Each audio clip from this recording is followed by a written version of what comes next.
As a child, I was obsessed with stories about magic. If a book about someone discovering a hidden magical world in our boring, ordinary one existed in my elementary, middle, or high school library, chances were high that I had already devoured it. Over time, my interests shifted from reading to playing games, but my fascination with magic never waned. Sure, I liked playing games where I could use magic, but the games themselves seemed magical to me. How could an entire world exist on such a little cartridge? Playing a game was a little piece of magic in my everyday life. Then I got a bachelor's degree in computer science and screwed that all up. Don't get me wrong, learning about programming was a unique experience, but the downside of learning how to make a game is knowing the behind the scenes of how pretty much every game is made. Almost everything in a game is either an if-then statement or a loop. If you swing your sword at an enemy, then they take damage. In a turn-based battle, the battle proceeds in a loop until someone dies or something breaks the battle. It's not quite as magical playing games when your brain pipes up every few minutes telling you how this event or how that battle was probably made. So I'm always on the lookout for new games to bring that magic back. Games that are so unique in how they function that they seem way less like programs and way more like a peek into a different world. So, if you're looking for a little bit of magic as well, or you're just looking for a unique puzzle game, you should play Superliminal.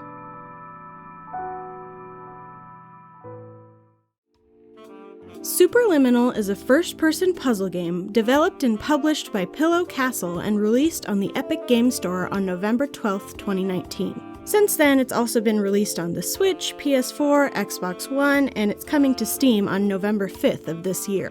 Superliminal starts off with a commercial for a service called Somnosculpt, a form of dream therapy that can help people through, presumably, the same issues as regular therapy. The next thing you know, you're actively participating in said dream therapy, accompanied by only the disembodied voices of the Standard Orientation Protocol and Dr. Glenn Pierce, a member of your patient care team. Early on in the treatment, however, it becomes obvious that not everything in this dream is as it seems, and your dream therapy may not be as safe and effective as you were promised. Now, you might be thinking, wait, that's it? While this isn't the most thorough description of the narrative in this game, I truly think that the twists and turns through the story should be something you experience on your own. I understand that not many critics like this game because of its story and because of how short the game is, but I enjoyed every twist and turn throughout, and I really liked the ending. One thing that I will talk about is the great fluctuations of tone throughout the story. Things tend to fall apart around you in a way that implies incompetence on the part of those helping you, to the point where certain things seem comically off. There are plenty of chuckle-worthy jokes throughout the random documents and sticky notes strewn around your dreams, but my favorite hands down was ordering baking soda from the soda machine. Things aren't always so funny, though, and sometimes this comically off feeling swings into a darker place when things start going more wrong. There were more than a few moments where I thought to myself, is this a horror game? The quick switching between these two tones can almost give you whiplash, and it keeps things compelling as you move throughout the game. What's even more compelling is the incredibly imaginative gameplay. Every aspect of solving a puzzle in this game is a matter of perspective. The main mechanic is picking up an object and literally growing or shrinking it as you move it around the room. If you pick an object up, walk backwards with it, and hold the object up towards an upper corner of a room, then try to pretend that your hand isn't there, it looks bigger, right? In this game, it becomes larger as it looks larger. And as you walk toward a wall with an object and it looks smaller, it becomes smaller. Because of this mechanic, puzzles get simpler in some ways but more difficult in others. An obstacle in your way isn't a problem if you can just shrink it, but what do you do if it can't be shrunk? A huge wall you can't climb won't be an issue if you can find and grow something to use as a step, but where can you find such an object? There are a variety of other mechanics that are used throughout the game, all based on the idea of changing your perspective, and the game changes things up with no warning, leading you to have to figure out new ways to look at puzzles that seem similar to what you've already solved. Don't get too comfortable with a new mechanic because you don't know how long you'll have with just that mechanic in the picture. But also don't forget what you've already learned, because an old mechanic may be just the thing you need to solve a new puzzle. Superliminal has its own list of unique achievements and some interesting extras to look out for as you play through the game. There are fire alarms you can pull and fire extinguishers you can empty everywhere, and they remain the one constant in a game that's constantly changing. You really have to look out for them though, because of how quickly you move through areas, it's super easy to miss just one or two. A variety of other vague achievements don't really give away what to do to earn them, but for a few you can just mess around with certain objects to finally check them off. I also found several hidden surprises within the game that probably relate to the hidden achievements. I really loved finding these star rooms. They were so beautiful and so unlike everything else in the game, but just like the main mechanics, they could be found quite easily with just a change of perspective. Just like the story and the gameplay, the design of this game is incredible in so many ways.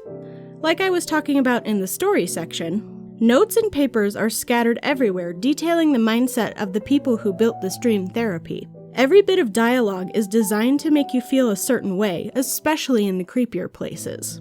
There are a few minor scares in the game, and they're all so incredibly clever, like this point where you're walking down a hallway and you see the words die, die, die, die, but when you get closer you realize you're actually looking at boxes of diet soda.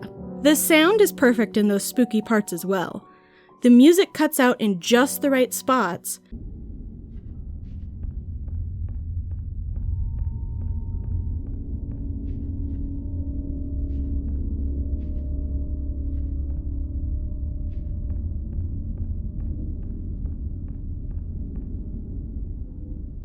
and the sound effects blend into the environment perfectly.